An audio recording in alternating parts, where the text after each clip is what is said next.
Hi everybody, welcome back to Want to Step. I hope you all are doing great. So in today's episode, I'm gonna guide you on how you can delete your WhatsApp status.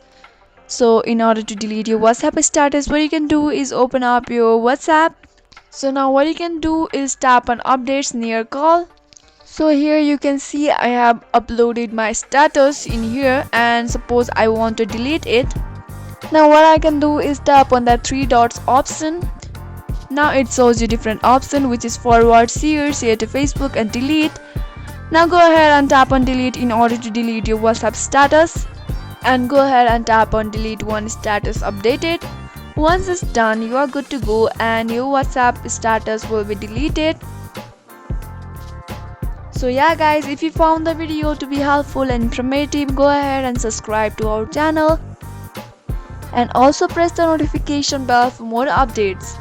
I'll see you again in next video. Goodbye till then.